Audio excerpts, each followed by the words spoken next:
She's good.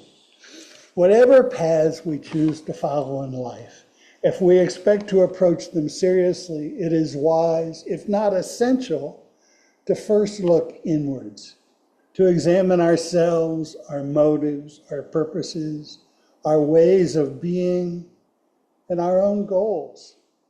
The injunction to know thyself has floated in and out of cultural teaching since the classical Greeks. This is a recognition that self-knowledge is a pivotal aspect of our personality and our wisdom, and that attainment of self-knowledge is an important and ongoing pursuit throughout our lives. We care deeply about who we are, about how we live. And the poem I read as an opening this morning, thanks to Heidi, Donna Markova shouted loudly, "I will not die an unlived life." This is very real. At times, all of us feel incomplete, imperfect, and worry that we have squandered too much of our allotted time, limiting the joys we feel and the works we hopefully would have contributed. Markova proclaims a desire to allow her living to open her, to make her less afraid, to loosen her heart. All of this moves into the area of mindfulness, which to me pretty much translates to developing awareness and paying attention. Practicing mindfulness is a skill, a habit that will flourish only with practice and focus. Meditation is a way to develop mindfulness. John Kabat-Zinn, who engaged in bringing mindfulness into mainstream medicine, says, mindfulness is an appreciation for the present moment and the cultivation of an intimate relationship with it through a continual attending to it with care and discernment. Attention to the moment. It is the direct opposite of taking life for granted. Kabat-Zinn, a scientist, popularized mindfulness practice for stress reduction and palliative medicine.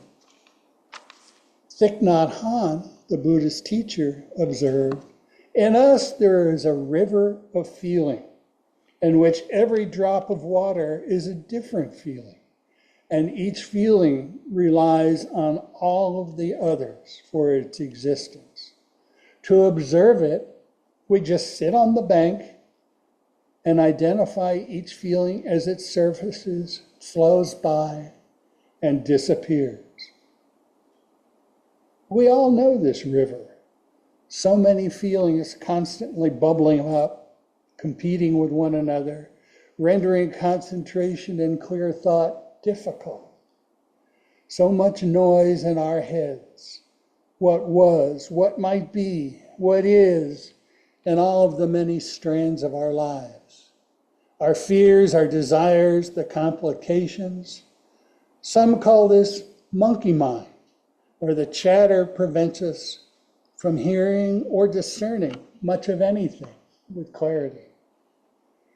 The Eastern guided spiritual practices, like meditation, are designed to help us to find focus and to still some of the noise in our heads.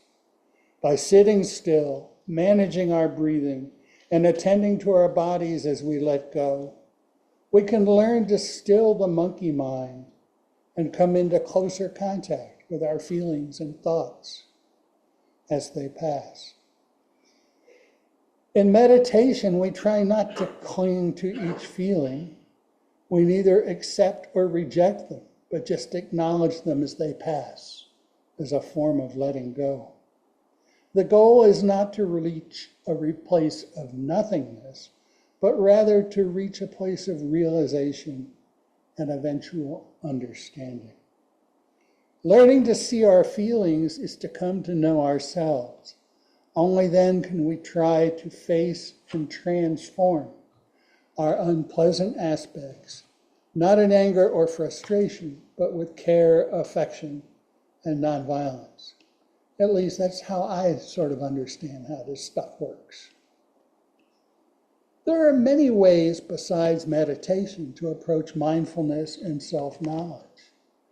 Many of us have experienced regular sessions with a professional therapist or similar other, someone who works to assist us in interpreting our feelings and fears and help us devise strategies to make our lives smoother or better. We all know that self-realization is not always easy or pleasant. Indeed, we sometimes find that digging deeply into our personal truths opens us to great pain and discomfort. After all, we individuals are complex, multifaceted beings. We continually engage in the process of forging our identity and working towards self-understanding. We try to integrate and resolve the continual flow of conflicting and often irrational feelings, experiences, and emotions that frame our consciousness, that flow through our consciousness. Some of this thinking was clarified for me in a poem by Robert Weston. And the segment that caught my ear went as follows. Out of the destruction of dear hopes, out of the agony of heartbreak, song rises once more to whisper to us that even this is but the stage setting for a new beginning, and that we shall yet take the pieces of our hearts and put them together in a pattern of deeper, truer lights and shades. A new beginning where we take the pieces of our hearts and put them together in a new way. I was struck by the notion that when we feel most broken, when we are shattered beings, we might try to do more than just heal and buffer our hearts. We also can use the opportunity to reinvent ourselves in the ways we choose to be. We can put the pieces of our hearts together in a new pattern, one that serves us better, one that brings beauty and goodness and love to us. And I love the insight that the pieces of our heart can be reassembled, patterned in more than one way. What we become can, and at least in part, be a design choice.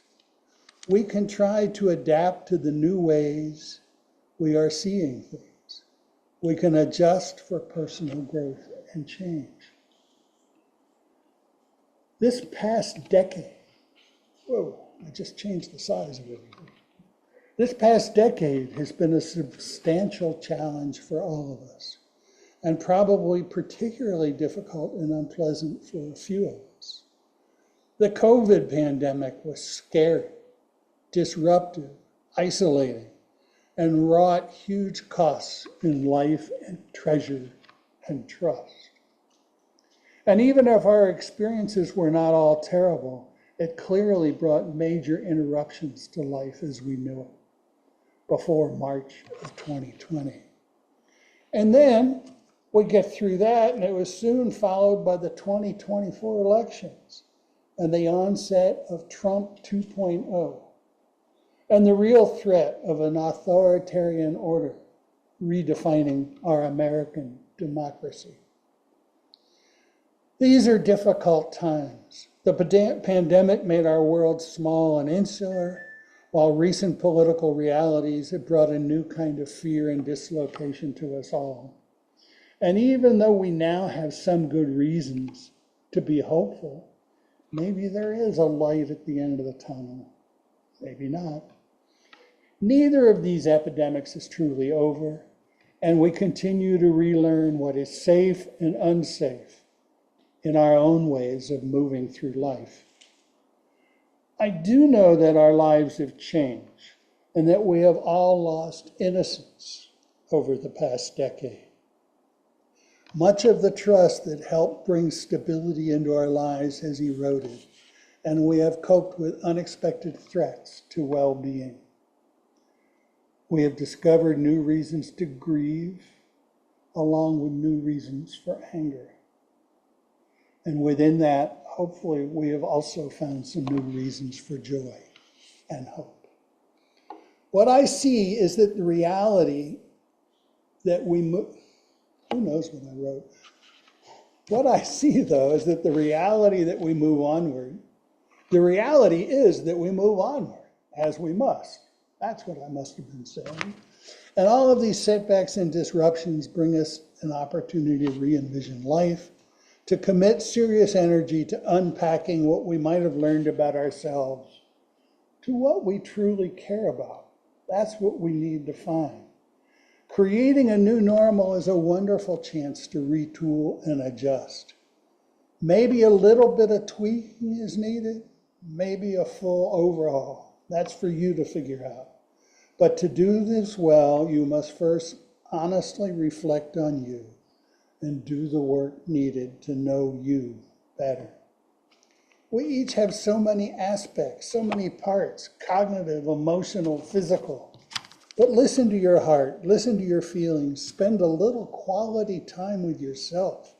Try to still the thoughts that tell you what others think you should do or be, and watch your own feelings as they pass by. And always remember that after the thinking, we build our lives with action. As much as we need to think and feel our way through our issues, our real lives are the ones we live by making choices, engaging in actions, creating and sustaining relationships, by doing things. We are the authors of our existence, or at least we should be. And we can continually revise and retool our life story as we learn, as we engage with the world.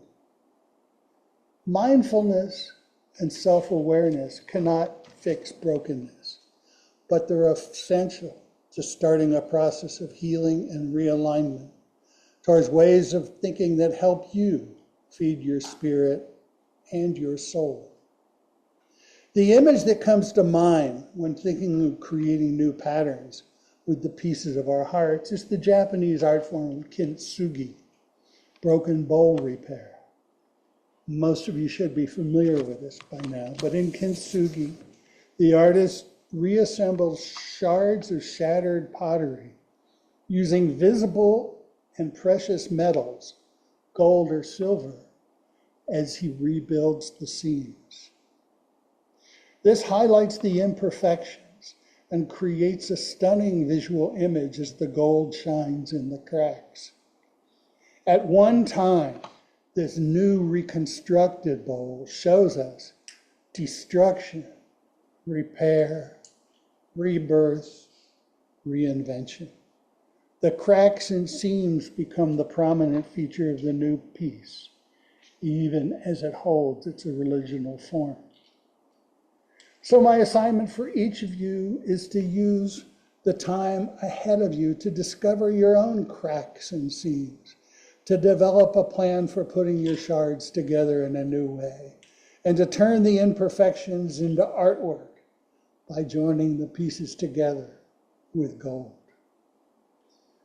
Learning who we are and what we wish to be is an always and ongoing process. Let us work to build a life we can live fully, a life that is positive and fulfilling.